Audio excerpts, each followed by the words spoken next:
조선 중기 선조 연간 붕당의 바람이 한양도성을 흔들고 있던 그때 남촌 골목 어귀에는 날마다 새벽빛이 채 오르기도 전에 광주리를 머리에 인 여자가 지나갔다. 박서윤이었다. 아버지는 옥에 갇혔고 집은 빚쟁이의 손에 넘어갈 날만 기다리고 있었으며 약재 창고는 이미 절반이 비어 있었다. 그러나 박서윤은 발을 멈추지 않았다. 멈추는 순간 모든 것이 무너진다는 것을 알고 있었기 때문이다. 삽살개 누리가 광주리 곁을 맴돌며 새벽 안개 속으로 함께 걸어 들어갔다. 그 뒷모습이 가늘게 흔들렸다. 하지만 끝내 쓰러지지는 않았다. 이것은 그 여자의 이야기다. 자비아담에 오신 것을 환영합니다. 구독과 좋아요, 댓글은 저에게 큰 힘이 됩니다. 한편의 야담으로 하루의 지친 마음에 작은 위로가 되시길 바랍니다. 그럼 오늘의 사연 시작하겠습니다. 새벽 안개가 남촌 토담 골목이 낮게 깔려 있었고 옥색적 오리 위로 쪽빛 매듭끈이 희미하게 떠오르는 여명 속에서 박서윤은 무명 보자기로 덮은 약재 광주리를 머리에 이고 골목 끝을 향해 발을 옮겼다. 토담 아래 그림자가 새벽빛에 길게 눕고 황갈색 삽살개가 광주리 곁에 바짝 붙어 발소리도 없이 걸었다. 가뭄이 열흘째 이어진 탓에 골목 흙이 잘게 갈라져 발바닥 아래서 서걱이는 소리가 유난히 선명하게 들렸다. 동대문 양영시 어귀에는 이미 삼배 포대와 나무 궤짝들이 줄지어 늘어서 있었고 오지 등잔불이 가판대 가장자리에서 흔들리며 목재 위에 긴 그림자를 드리웠다. 노쇠 저우리에 환기묶음이 올려지는 소리가 새벽 공기를 가르고 박서윤은 상인들 사이를 비집고 들어가 어제 눈여겨두었던 도라지 궤짝 앞에 멈추었다.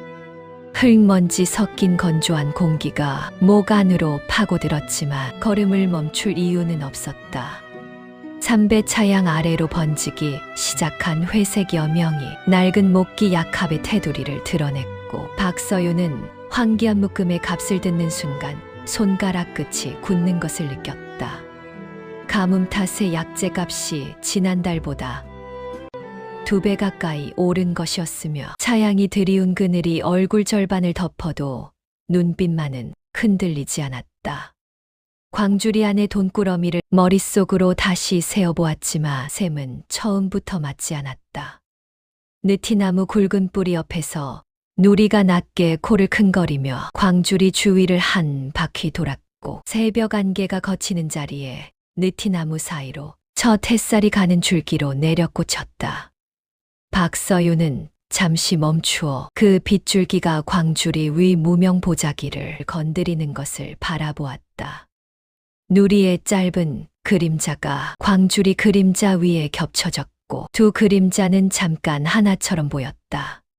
초여름 아침 햇살이 흙길 위로 낮게 깔리며 지면에서 반사될 무렵 박서윤은 약재 광주리를 다시 머리 위로 올리고 남촌 방향 흙길로 발길을 돌렸다.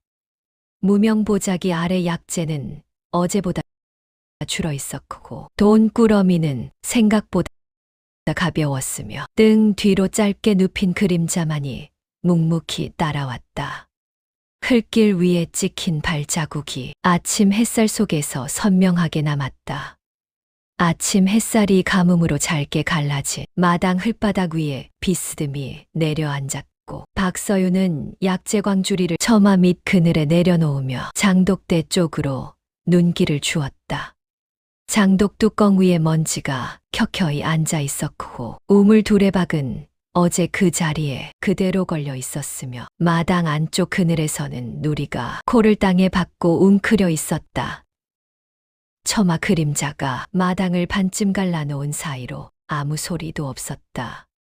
툇마루 끝에서 스미는 자연광이 낡은 방문 위 나무결을 드러냈고 박서윤은 문고리 앞에서 잠시 멈추었다. 손을 뻗으면 다을거렸지만 발바닥이 툇마루 나무 위에 붙은 듯 떨어지지 않았고 보였고 문 위로 투영된 자신의 그림자가 낯선 사람처럼 보였다.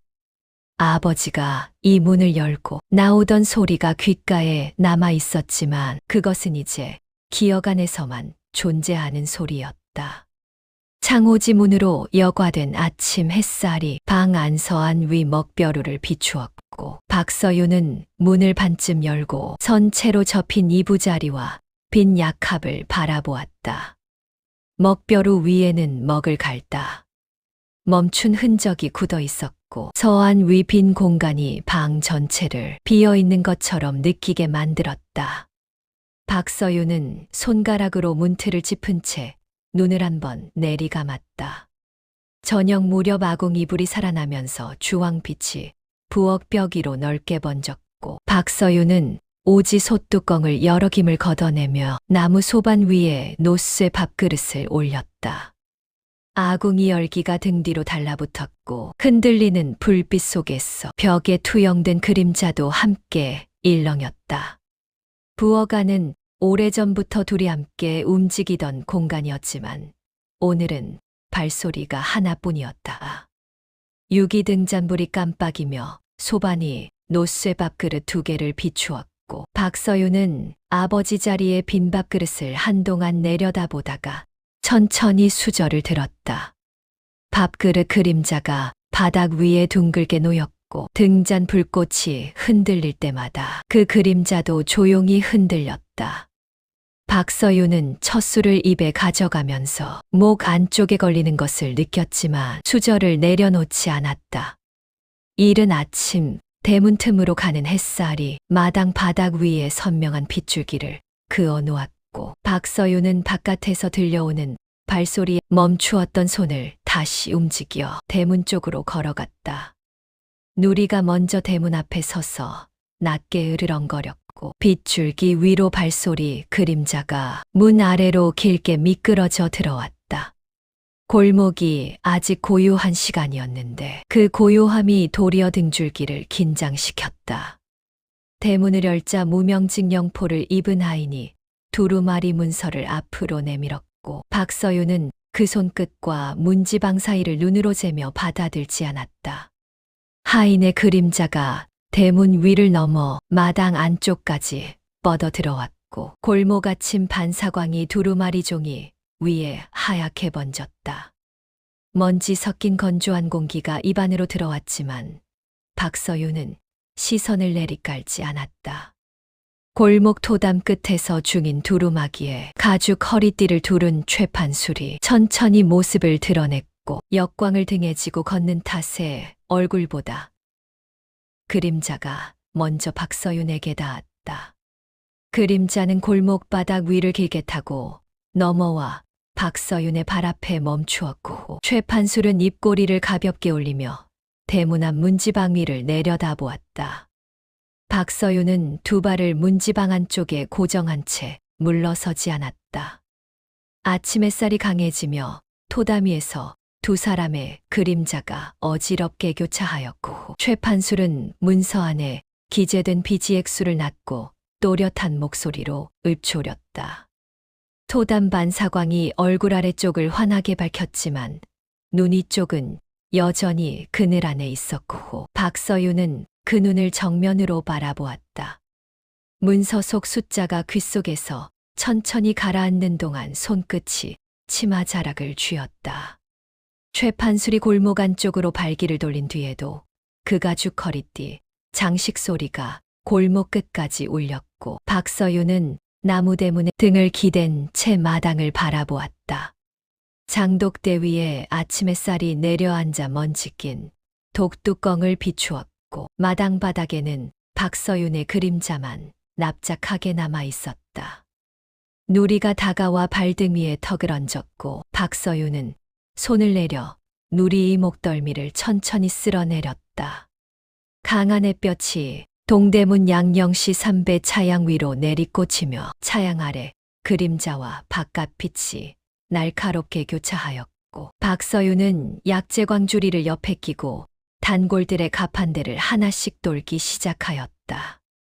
황기와 당귀 묶음이 광주리 안에서 마른 냄새를 피우고 있었고 가뭄으로 인한 열기가 흙바닥에서부터 발목을 타고 올라왔다. 차양 그림자 안에 있어도 등줄기에 땀이 배어드는 오전이었다.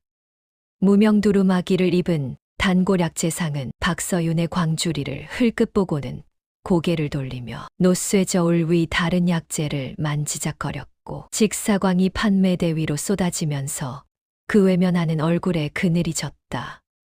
이유를 묻는 박서윤이 말에 약재상은 목기 약합 테두리만 손가락으로 두드리며 아무 말 없이 시선을 멀리 던졌다. 처음 있는 일이었고 낯선 일이었다. 삼배 차양 기둥 끝 구석자리에서도 대답은 같았으며 차양 끝으로 비어져 들어오는 직사광이 박서윤의 광주리 위로 가차없이 쏟아졌다. 나무 괴짝 위에서 눈을 피하는 상인의 얼굴을 바라보며 박서윤은 이것이 우연이 아님을 짚어냈다. 광주리 위 박서윤의 그림자가 짙게 가라앉으며 차양 기둥 나무결 위로 번졌다. 나무 기둥 옆에서 수군대는 상인들의 입에서 최판술이라는 이름이 흘러나왔고 기둥 그림자가 그 얼굴들 위를 덮으며 목소리를 낮추게 만들었다. 박서윤은 발을 멈추고 기둥 뒤에서 그 이름이 어떤 문장 안에 담겨 있었는지 귓속으로 되새겼다. 반사광이 기둥 옆면을 비추는 사이 상인들은 박서윤을 발견하고 일제히 입을 닫았다. 오후 햇볕이 흘길 위에서 달궈진 열기를 내뿜는 시간에 박서윤은 광주리를 다시 머리 위로 올리고 양영 시어기를 벗어났다. 광주리한 약재는 아침보다 줄지 않았고 돈꾸러미도 가벼워지지 않았으며 짧은 그림자가 발바로 아래 납작하게 붙어 따라왔다.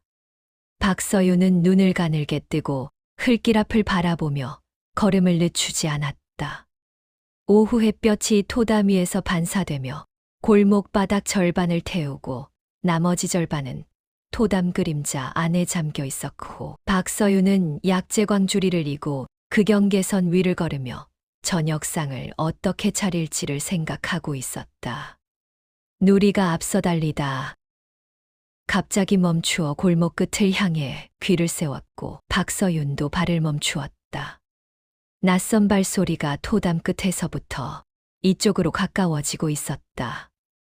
옅은 회색 직령포를 입은 하준혁이 약재 보따리와 나무 약합을 양손에 나눠 들고 느티나무 기둥 옆에서 골목 안으로 들어섰으며 오후 역광이 등 뒤에서 쏟아지며 얼굴 앞쪽에 그늘을 드리웠다. 하준혁의 그림자가 골목 바닥을 타고 박서윤 쪽으로 길게 뻗어왔고 느티나무 기둥 위에 반사된 빛이 회색 직령포 어깨 위를 환하게 비추었다. 오래된 골목이 갑자기 좁아진 것 같았다. 두 사람의 그림자가 골목 바닥 위에서 마주보며 겹쳐졌고 박서윤은 광주리를 이고선 채로 하준혁의 얼굴을 바라보았다. 하준혁은 보따리를 쥔 손에 힘을 주며 박서윤의 광주리와 그 아래 발끝을 순서대로 후뒤 시선을 들었다. 토담이 오후 햇살이 두 사람 사이 공기를 데우는 동안 골목 안에서는 누리만이 꼬리를 천천히 흔들고 있었다. 느티나무 그늘 아래로 들어서자 서늘한 기운이 등줄기를 식혔고 하준혁은 짐을 내려놓으며 박서윤의 광주리 위 무명보자기를 물끄러미 바라보았다. 나무 약합이 흙바닥에 닿는 소리가 짧게 울렸고 느티나무 사이로 스미는 오후 햇살이 보따리 위 천에 얼룩진 약재물을 드러냈다. 하준혁은 아무 말 없이 그늘 안에서 광주리와 자신의 짐을 번갈아 보았다. 저녁 햇살이 기울기 시작하면서 골목이 두 사람의 그림자가 길어졌고 박서윤은 대문 앞에서 광주리를 내리며 하준혁을 돌아보았다. 대문이 기운 햇살이 나무결을 붉게 물들이고 있었고 하준혁은 골목 한가운데서 짐을 든 채 그 자리에 서 있었다. 박서윤은 대문을 밀며 아무 말도 하지 않았지만 문이 닫히기 직전 뒤를 한 번 더 돌아보았다. 새벽 안개가 마당 위로 낮게 깔린 가운데 회청 3여 명이 창고벽에 번지며 밧줄로 동여맨 봉인끈의 그림자를 벽 위에 길게 들이웠고 박서윤은 창고문 앞에서 손을 멈추었다. 자물쇠가 문고리를 꿰뚫고 있었으며 밧줄은 어젯밤 사이 누군가 단단히 둘러맨 것이 분명하였다. 누리가 창고문 아래를 코로 훑으며 낮게 으르렁거렸고 그 소리가 새벽 안개 안에서 짧게 퍼졌다. 무명직령포 차림의 하인들이 창고문 앞 마당 흙바닥을 딛고서 있었으며 손에는 나무 몽둥이가 들려 있었고 여명빛 속에서 두 그림자가 창고문 위로 어지럽게 교차하였다. 박서윤은 발을 멈추지 않고 창고문 앞까지 똑바로 걸어갔으며 하인들은 그 걸음을 막아서며 몽둥이를 비스듬히 들어 올렸다. 마당한 공기가 새벽 안개와 뒤섞여 무겁게 가라앉았다. 여명이 점차 번지며 마당반 사광이 창고문 위 박서윤의 그림자를 또렷하게 새겨냈고 박서윤은 밧줄봉인 끈을 손으로 잡아당기며 이 창고 안의 약재가 자신이 것임을 분명하게 말하였다. 마당 돌담 위로 아침빛이 번지는 동안 하인들은 물러서지 않았고 봉인끈은 손가락 안에서 팽팽하게 버텼다. 박서윤은 끈을 놓지 않은 채 하인들의 눈을 차례로 바라보았다. 안개가 걷히기 시작할 무렵 최판술이 중인 두루마기 가죽 허리띠를 단단히 두르고 마당 안으로 들어서며 두루마리 문서를 천천히 펼쳤고 우물 두레박 위로 길게 들이운 그림자가 마당 안을 반쯤 덮었다.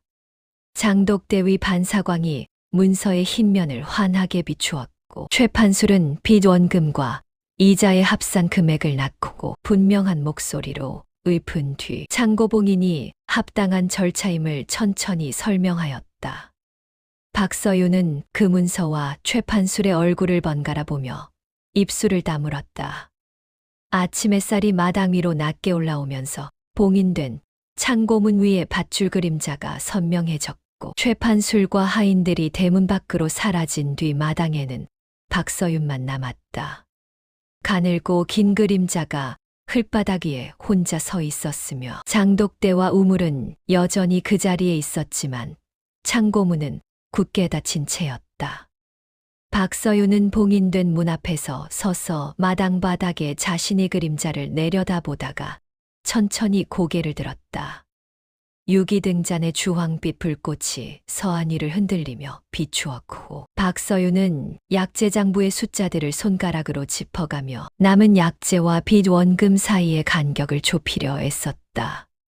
먹벼루 옆에 목기 약합이 놓여 있었고 등잔 불꽃이 흔들릴 때마다 서한이 그림자가 출렁이며 숫자들을 잠시 삼켰다가 다시 드러냈다.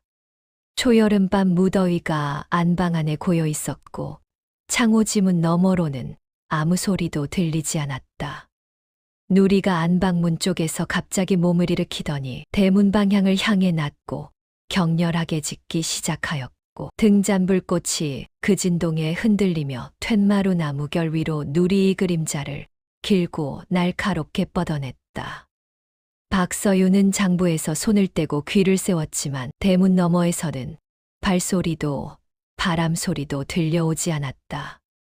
누리는 짖기를 멈추지 않았고 그 소리가 초여름 밤의 고요를 좁고 길게 갈랐다. 달빛이 마당 위로 내려앉아 대문 그림자를 흙바닥에 넓게 들이왔고 박서윤은 맨발로 툇마루를 내려서며 대문 쪽으로 걸어갔다. 장독대와 우물이 달빛 안에서 윤광만 드러내고 있었으며 대문 문고리는 잠겨 있었고 문 아래 틈새로는 아무것도 보이지 않았다. 박서윤은 마당 안을 한 바퀴 돌며 토다미와 창고문 앞을 차례로 확인하였다. 안방 안으로 돌아온 박서윤은 등잔불꽃 아래 방 안의 풍경이 달라져 있음을 알아챘으며 목기 약합이 뒤집혀 있었고 약재장부가 서안 아래로 흘러내려 있었다. 이부자리가 한쪽으로 밀려나 있었고 어지러운 물건들이로 등잔, 그림자가 복잡하게 교차하며 방 안을 낯선 공간처럼 만들었다.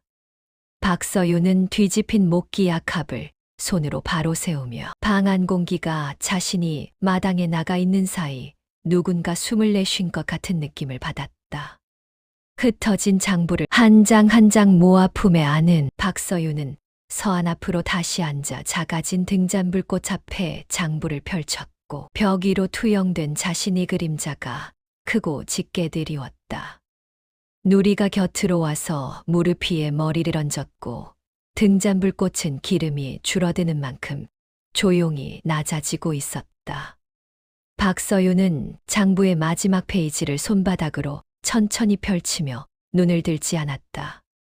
강한 아침 햇볕이 흘기리를 달구며 반사광을 만들어냈고 박서윤은 약재광 주리를 머리에 이고 그 빗속을 걸으며 어제 창고봉인 이후 처음으로 남은 약재를 팔 수 있다는 생각만으로 발을 움직였다.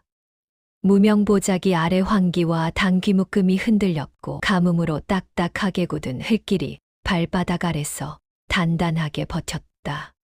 발 아래 그림자가 짧고 선명하게 붙어 따라왔다. 흙길 가운데서 무명직 영포 차림의 사내둘이 앞을 막아섰으며 역광을 등에 진 탓에 얼굴보다 그림자가 먼저 박서윤의 발 앞으로 겹쳐졌다. 흙길 돌부리 위에서 발을 멈춘 박서윤은 사내들이 최판술의 이름을 댄 귀 광주리를 내놓으라는 말을 꺼내는 것을 듣고 숨을 한 번 깊이 들이쉬었다. 아침 햇볕이 먼지를 뚫고 내리쏘았고 공기 안에 흙냄새가 진하게 깔렸다. 사내 하나가 광주리 손잡이를 움켜쥐었고 박서윤도 반대쪽 손잡이를 두 손으로 잡아당기며 버텼다. 광주리 위에서 두 손의 그림자가 겹치며 교차하였고 먼지가 흙길 위로 피어올랐으며 무명 보자기가 한쪽으로 밀려 약재 묶음이 햇볕 아래 드러났다. 박서윤은 이르락 물고 손잡이를 놓지 않았다. 광주리가 흙바닥으로 기울며 쏟아지는 순간 약사발이 돌부리에 부딪혀 깨졌고 환기와 당귀 묶음이 흙 위로 흩어졌다. 강한 자연광이 깨진 사발 파편 위에서 날카롭게 반사되었으며 흩어진 약재 위로 박서윤의 그림자가 넓게 덮였다.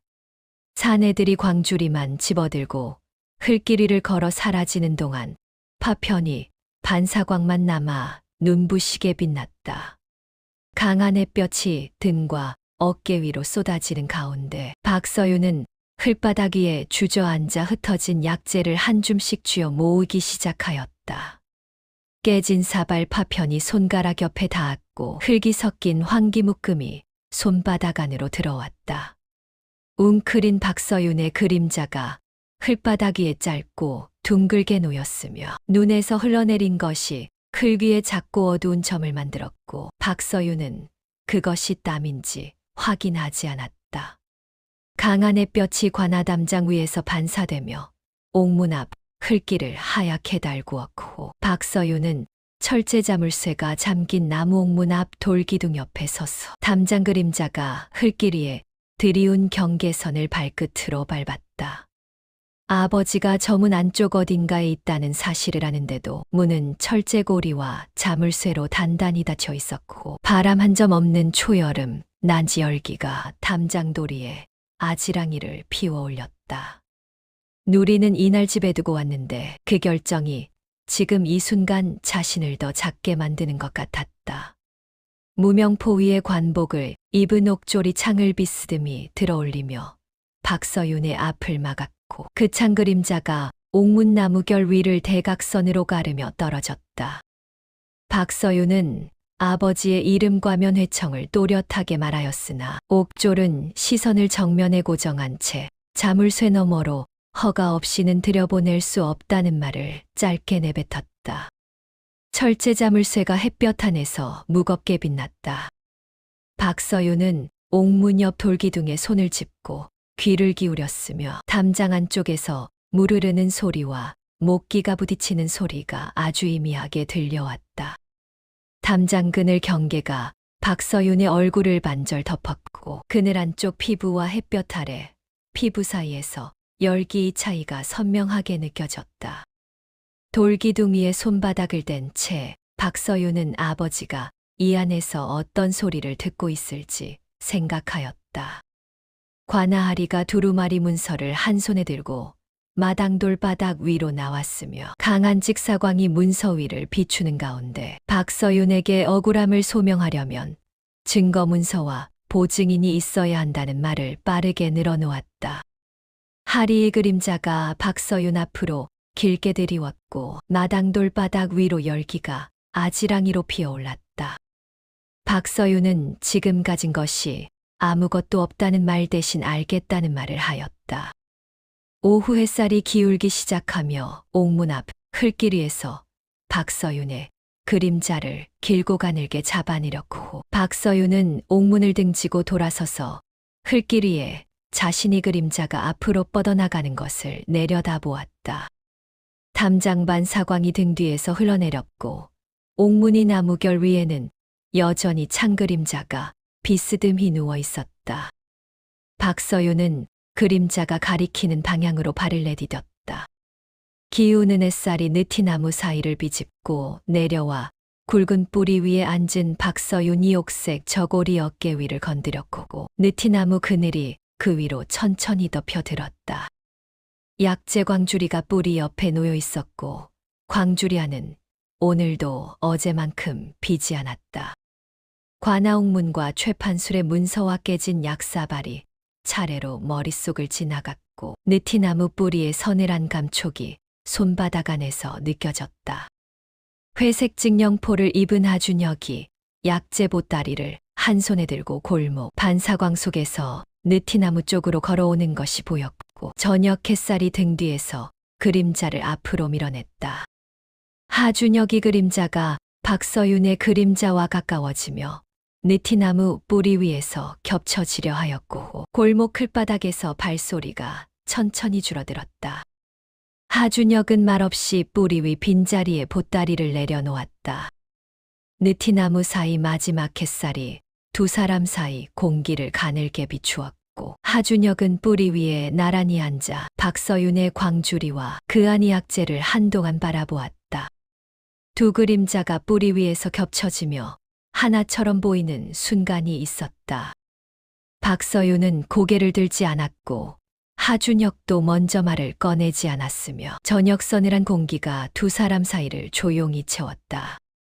어스름이 느티나무 아래로 내려앉으며 마지막 빛이 나뭇가지 사이에서 가늘어지는 시간에 하준혁은 입을 열었고 곁에 있고 싶다는 말의 반쯤을 내뱉다가 느티나무 껍질 위에 손을 얹으며 말을 멈추었다. 어스름 속에서 두 그림자가 희미하게 겹쳐 있었고 하준혁은 자신이 멈춘 자리의 이유를 끝까지 말하지 않았다. 말해진 절반과 말해지지 않은 절반이 느티나무 아래 저녁 공기 안에 나란히 놓였다. 골목 끝으로 마지막 빛이 사라지는 것을 보며 하준혁은 뿌리 위에서 천천히 일어섰고 보따리를 집어들며 박서윤 쪽으로 한 번 시선을 주었다가 돌렸다. 하준혁이 그림자가 박서윤의 그림자에서 분리되어 골목 안으로 멀어졌고 박서윤은 뿌리 위에 앉은 채 그 그림자가 골목 어둠 속으로 완전히 사라질 때까지 시선을 거두지 않았다. 느티나무 뿌리가 손바닥 아래에서 여전히 서늘하였다. 아침 자연광이 토담 위에서 반사되며 살인문 앞 풀바닥에 토담 그림자를 넓게 들이웠고 박서윤은 담쟁이 덩굴이 낮게 타고 오른 돌기둥 앞에서 발을 멈추었다. 살인문은 낡은 나무 결이 드러날 만큼 오래된 것이었으나 돌절구 소리가 토담 안쪽에서 가늘게 울려 나왔고 약초 냄새가 건조한 아침 공기 위에 얹혀 흘러나왔다. 누리가 살인문 틈에 코를 들이밀고 꼬리를 천천히 흔들었다. 살인문이 안쪽에서 열리며 흰 무명 직령포를 입은 해관이 모습을 드러냈고 살인문 틈으로 가는 아침 햇살이 비집고 들어오며 해관의 얼굴 절반을 그늘 안에 남겨두었다. 해관은 박서윤의 얼굴과 광주리와 손끝을 차례로 훑어보았으며 그 시선이 약재를 감별하는 손처럼 느리고 정확하였다. 살인문 나무 결 위에 빛이 번지는 동안 해관은 아무 말 없이 문을 더 넓게 열었다. 토담 마당 안으로 들어서자 약초 화분들이 돌절구 주위를 둘러싸고 있었고 오지 항아리 여러 개가 토담 아래 줄지어 놓여 있었다. 혜관은 박서윤의 광주리를 돌절구 옆에 내려놓게 한 뒤 황기와 당귀, 묶음을 손가락으로 천천히 풀어내며 냄새를 맡고 색을 보고 줄기 단면을 들여다보았다. 마당 자연광이 화분 사이 반사광으로 번지며 혜관의 손 위 약재를 밝게 비추었다.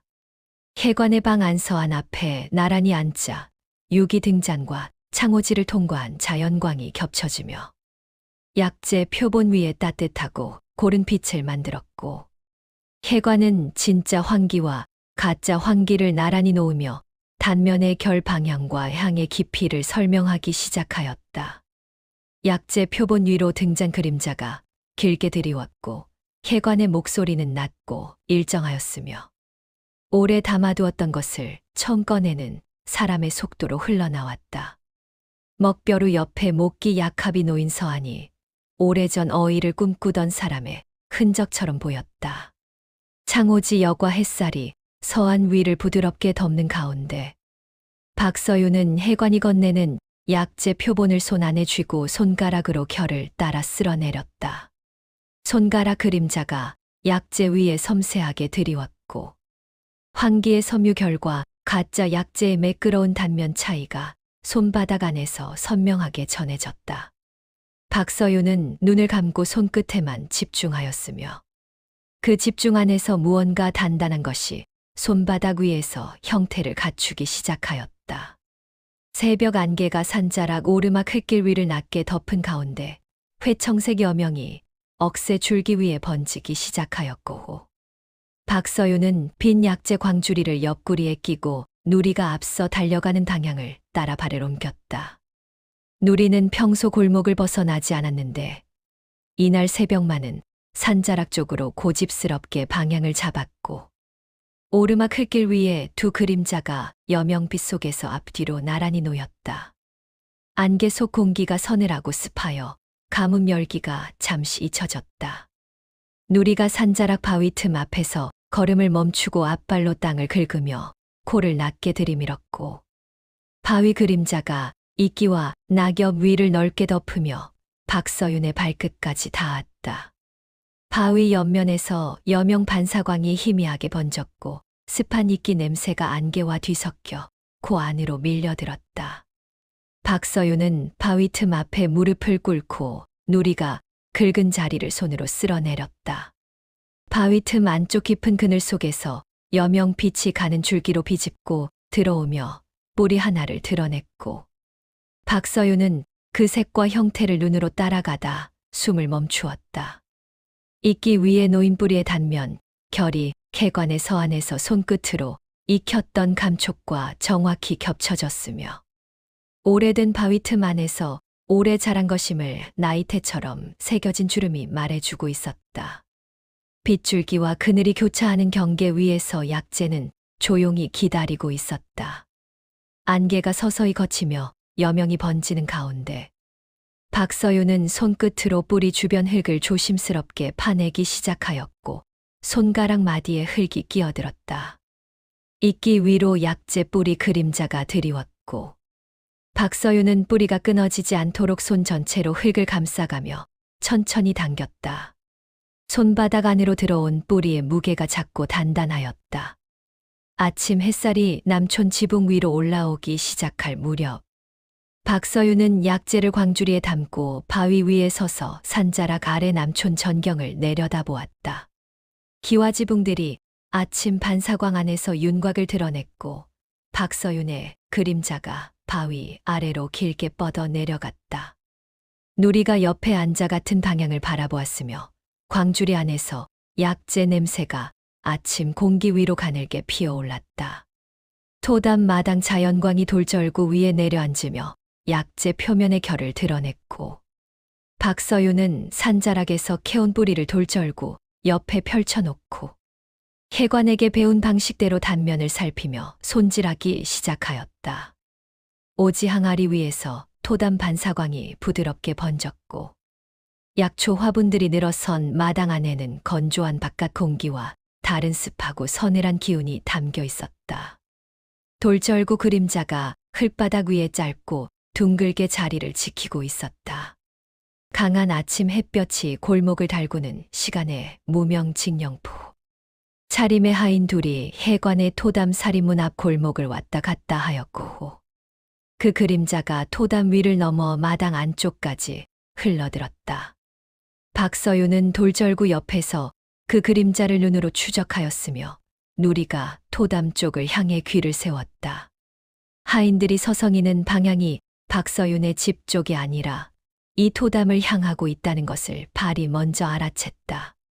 해관이 흰 무명직령포를 단단히 여미고 사리문을 밀고 나가 골목 위 강한 햇볕 아래 섰으며 하인들과 마주한 해관의 그림자가 사리문 나무 결 위로 또렷하게 투영되었다.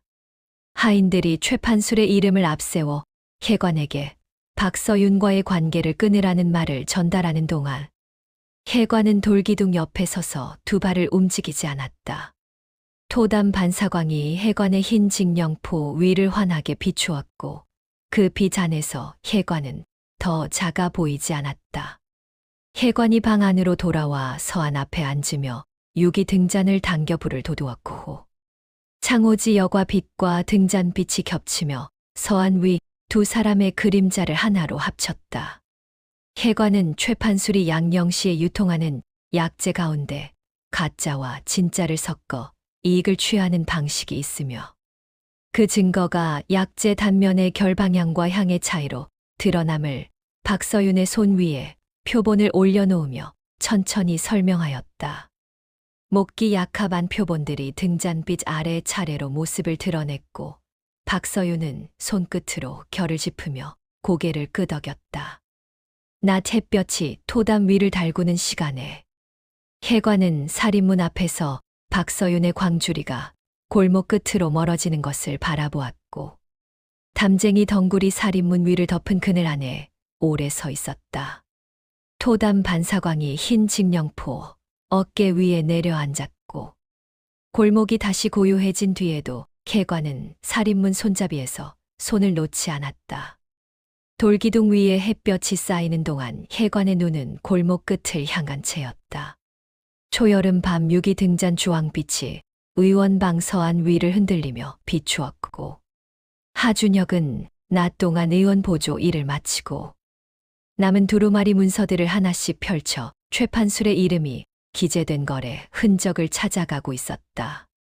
문서 위로 등잔 그림자가 길게 드리웠고 먹벼루 옆 목기 약합이 밤 무더위 안에서 조용히 놓여 있었다. 방 안에서 박서윤의 깨진 약사발과 양령시에서 외면당하던 뒷모습이 번갈아 떠올랐다. 등잔 불꽃이 흔들리며 문서 위 하준혁의 손 그림자를 교차시키는 순간 두루마리 끝자락에서 최판술의 인장이 찍힌 거래 내역이 눈에 들어왔고 하준혁은 손끝이 문서 위에서 멈추는 것을 느꼈다. 약재 수량과 거래처 이름이 기재된 그 줄 안에서 숫자들이 시장 공시가와 맞지 않았으며 가짜 약재가 진짜 약재 값으로 거래된 흔적이 인장 아래 줄줄이 이어져 있었다. 등잔 불꽃이 또 한 번 흔들렸다. 하준혁은 문서를 둘둘 말아 직령포 안쪽에 단단히 품고 서안에서 일어나 방문 앞에 섰으며 등잔 불꽃이 문 위에 하준혁의 그림자를 크고 짙게 투영하였다. 문나무 결 위에서 반사된 등잔빛이 흔들렸고 하준혁은 이 문을 열고 나가는 것이 어떤 결과를 부를지 아는 얼굴로 잠시 문 앞에 서 있었다. 그리고 문을 밀었다. 달빛이 골목 위로 내려앉은 한밤중에 하준혁은 최판술의 창고 앞 골목 돌담을 따라 몸을 낮추고 창고 문 자물쇠 앞까지 가까이 다가섰다. 달빛 아래 창고 그림자가 골목 바닥 위를 넓게 덮었고 자물쇠 위에 달빛이 차갑게 반사되었으며 주변은 바람 한 점 없이 고요하였다. 하준혁은 창고 문 나무 결을 손으로 짚어보고 돌아섰다. 회청색 여명이 박서윤의 집 대문 위에 번지기 시작하는 새벽에 하준혁은 대문 앞에 서서 품 안의 문서를 한 손으로 짚었다. 대문 나무 결 위에 여명빛이 번졌고 하준혁의 그림자가 대문 위로 투영되었으며 안개가 발목 위를 덮었다. 하준혁은 문고리에 손을 얹었다가 내리고 다시 얹으며 새벽 안개 안에서 여명이 더 밝아질 때까지 그 자리에 서 있었다. 강한 햇볕이 삼배 차양 위를 달구며 그 아래 그늘과 경계를 만드는 낮 시간에 박서윤은 양령시 가판대 위에 진열된 최판술 쪽 약재 묶음을 손으로 집어들었다. 차양 틈으로 직사광이 비집고 들어오며 노쇠 저울과 목기 약합 위를 비추었고 가판대 위에는 겉으로 보기에 흠잡을 곳 없는 환기 묶음이 가지런히 놓여 있었다. 박서윤의 손이 묶음을 풀기 전부터 이미 무언가 다르다는 것을 손바닥이 먼저 감지하고 있었다.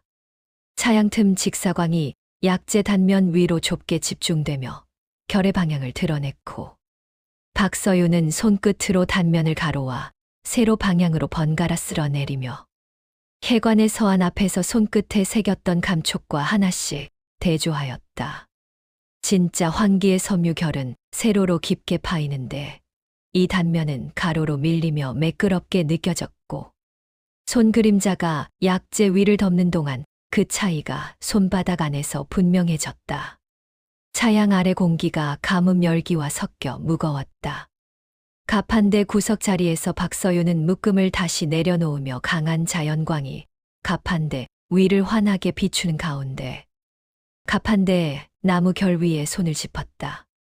약재 묶음 안에서 진짜와 가짜가 일정 비율로 섞여 있었으며 겉층은 진짜를 올리고 안쪽을 가짜로 채운 방식이 해관이 귀띔해준 방식과 정확히 일치하였다. 가판대 위 박서윤의 그림자가 넓게 들이운 채 흔들리지 않았다. 박서윤이 해관의 토담 마당 돌절구 앞에 약재 묶음을 펼쳐놓자 해관이 무릎을 꿇고 앉아 단면을 손끝으로 확인하였고 돌절구 그림자가 두 사람의 발 앞에 짧고 선명하게 놓였다.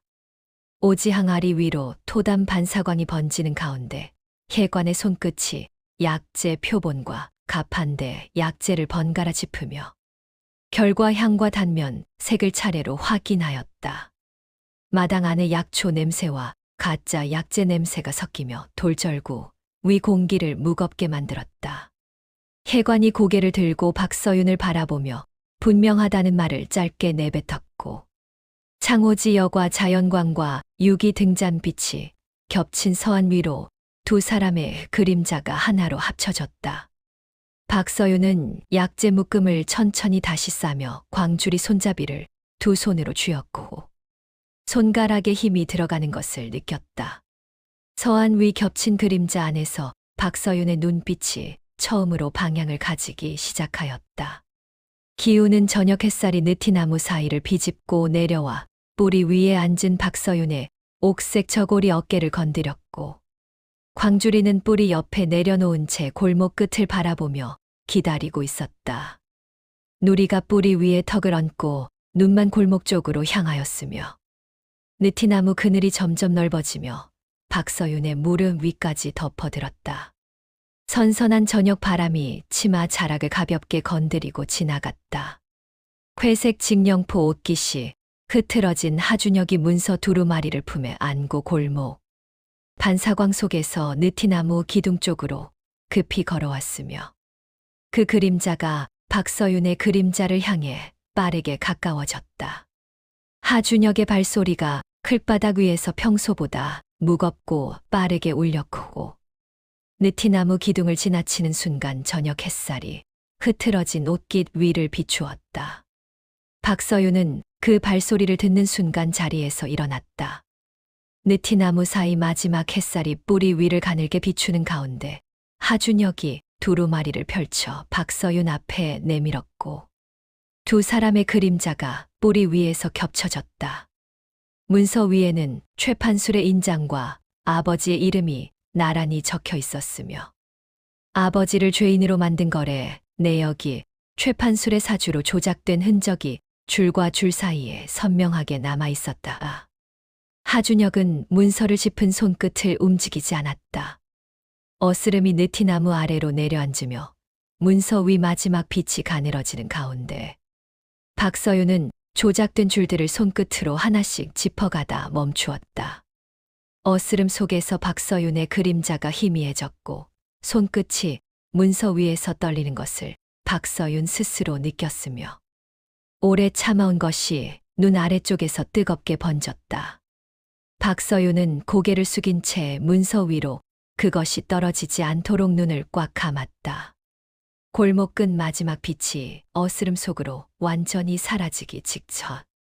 하준혁이 문서를 쥔 박서윤의 손 위로 자신의 손을 천천히 얹었고 두 사람의 그림자가 어스름 속에서 하나로 합쳐졌다. 느티나무 뿌리가 두 사람의 발 아래에서 조용히 버티고 있었으며 누리가 두 사람 발 앞으로 바짝 다가와 앉았다. 박서윤은 손을 거두지 않았고 하준혁도 손을 올린 채로 있었으며 골목 안저녁 공기가 그 위로 조용히 내려앉았다. 번지는 아침 자연광이 가판대 위를 비추기 시작하는 이른 시간에 박서윤은 양령시 중앙 가판대 위에 진짜 환기와 가짜 환기를 나란히 펼쳐놓았고 쪽빛 매듭끈이 아침 햇살 안에서 선명하게 드러났다. 노스의 저울 양쪽에 두 약재를 올려놓자 무게 차이가 저울 바늘 위에서 즉시 드러났으며 가판대 위 약재들의 그림자가 아침 반사광 안에서 선명하게 놓였다. 누리가 가판대 아래 흙바닥에 앉아 사방을 살폈다. 햇볕이 강해지며 차양 그늘과 바깥빛의 경계가 뚜렷해질 무렵 상인들과 해인들이 하나둘 가판대 앞으로 모여들었고 모여드는 사람들의 그림자가 가판대 위로 겹치며 어지러운 무늬를 만들었다. 박서윤은 모여드는 얼굴들을 하나씩 바라보며 이 자리에 서기까지 지나온 새벽 양령시의 수많은 아침들을 떠올렸다. 사람들 사이 공기가 가뭄 열기와 뒤섞이며 무겁게 달궈졌다. 강한 자연광이 직사광으로 바뀌며 약재 단면 위를 집중적으로 비추었고 박서윤은 진짜 환기와 가짜 환기를 손으로 들어 올리며 단면의 결방향과 향의 차이를 모인 사람들 앞에서 하나씩 설명하였다. 두 약재 위에서 손그림자가 교차하였고 혜관에게 배운 말들이 손끝의 감촉과 함께 또렷하게 나왔다. 박서윤의 목소리는 떨리지 않았고 가판대 위 두 약재는 나란히 놓인 채 스스로 증거가 되었다. 역광을 등에 진 최판수리 하인들을 앞세우고 차양 기둥 앞에서 모습을 드러냈으며 그림자가 박서윤의 발 앞으로 길게 뻗어왔고 하인들의 몽둥이가 비스듬히 들렸다. 강한 햇볕이 최판술의 등 뒤에서 쏟아지며 얼굴 앞쪽에 그늘을 드리웠고 그 그늘 안에서 최판술의 눈이 가판대 위 약재들과 모인 사람들을 차례로 훑었다. 박서윤은 가판대에서 손을 내리지 않았다.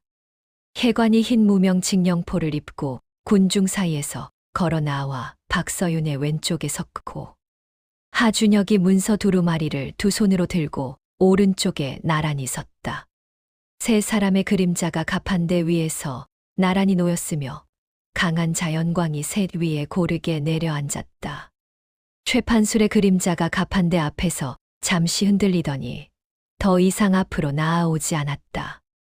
여명의 회청색 빛이 관아 담장 위에서 흘러내리며 옥문 앞 흙길 위에 가는 그림자를 만들어내는 새벽 시간에 박서윤은 철제 자물쇠 앞 돌기둥 옆에 서서 어제 양령시에서 펼쳐진 일들이 이 문 안까지 닿았는지 아직 알 수 없는 채로 기다렸다. 안개가 발목 위를 덮었고 누리가 돌기둥 옆에 바짝 붙어 앉아 문 쪽을 바라보았다. 박서윤의 손이 치마 자락을 쥐었다가 놓기를 반복하였다.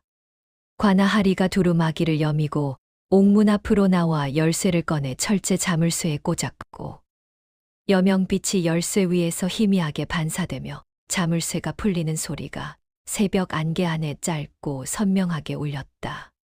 박서윤은 그 소리가 귓속에서 울리는 동안 발이 저절로 한 걸음 앞으로 나아가는 것을 느꼈다. 돌기둥 위에 여명빛이 번지며 담장 그림자가 조금씩 옅어졌다. 옥문이 열리며 어두운 통로 안쪽에서 여명빛이 흘러들어가 돌바닥을 비추었고, 빛이 닿는 경계 위에 낡은 무명 저고리를 입은 아버지의 윤곽이 서서히 드러났다.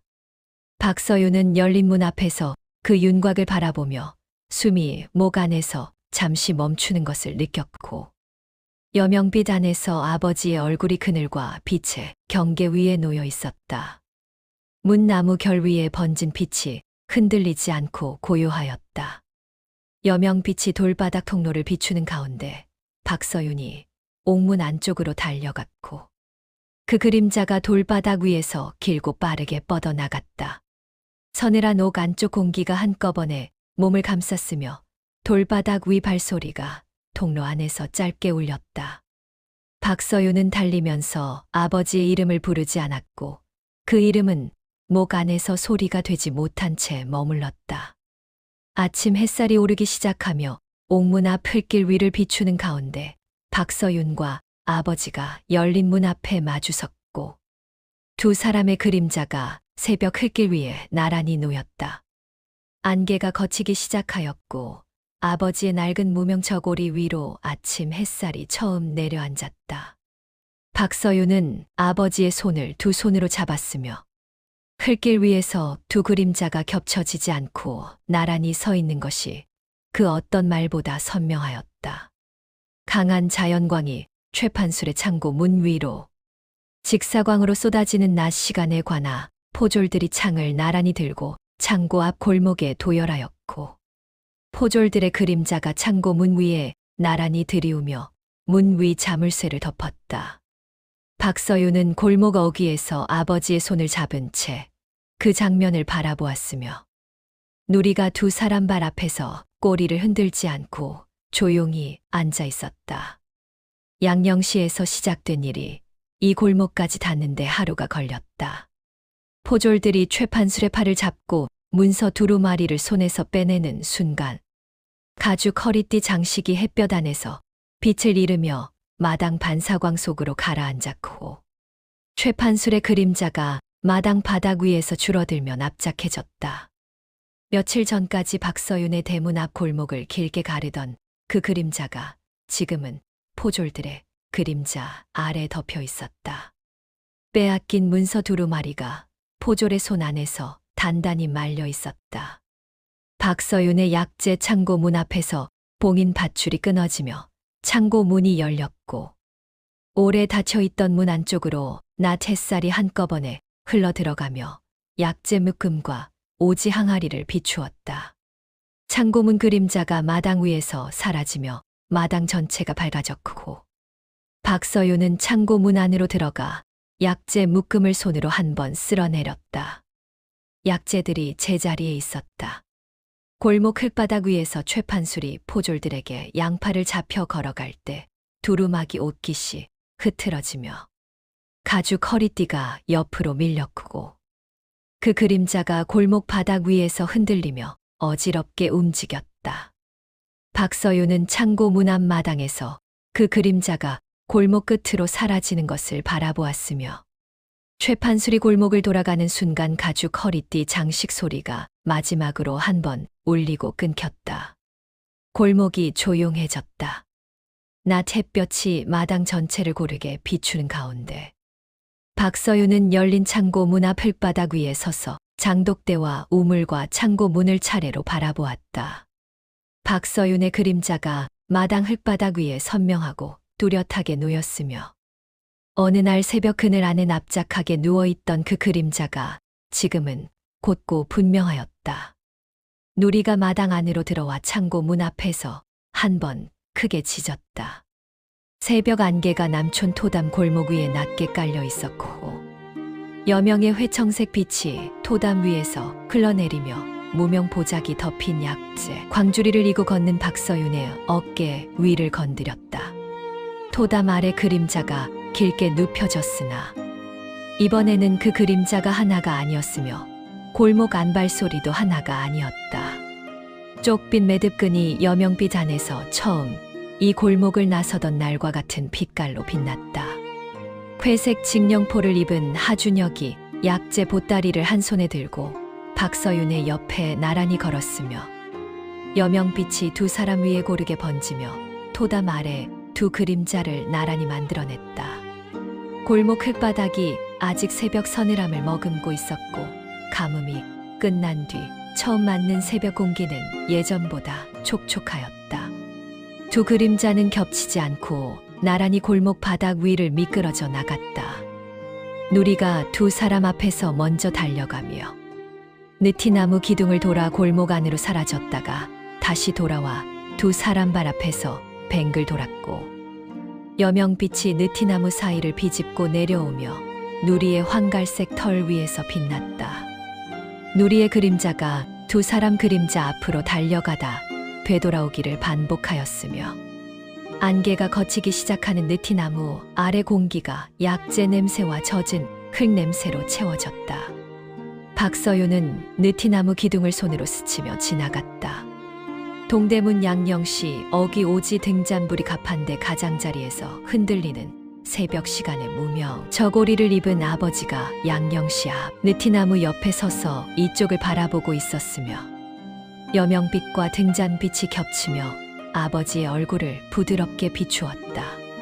박서윤은 걸음을 멈추지 않고 아버지 쪽으로 다가갔고 세 사람의 그림자가 양령시 흙바닥 위에 나란히 놓였다. 누리가 아버지 발 앞으로 달려가 코를 들이밀었다. 아침 햇살이 동대문 양령시 가판대 위로 낮게 오르기 시작하는 시간에 박서윤은 약재 광주리를 가판대 앞에 내려놓고 무명 보자기를 거두며 노스의 저울 옆에 환기 묶음을 올렸다. 가판대 위에 박서윤의 그림자가 곧고 선명하게 드리웠으며 그 그림자는 어느 새벽보다 뚜렷하였다. 아침 햇살이 환기 묶음 위에서 따뜻하게 번졌고 박서윤은 가판대 앞에 두 발을 딛고 서서 양령씨가 깨어나는 소리를 들었다. 끝까지 시청해주셔서 감사합니다.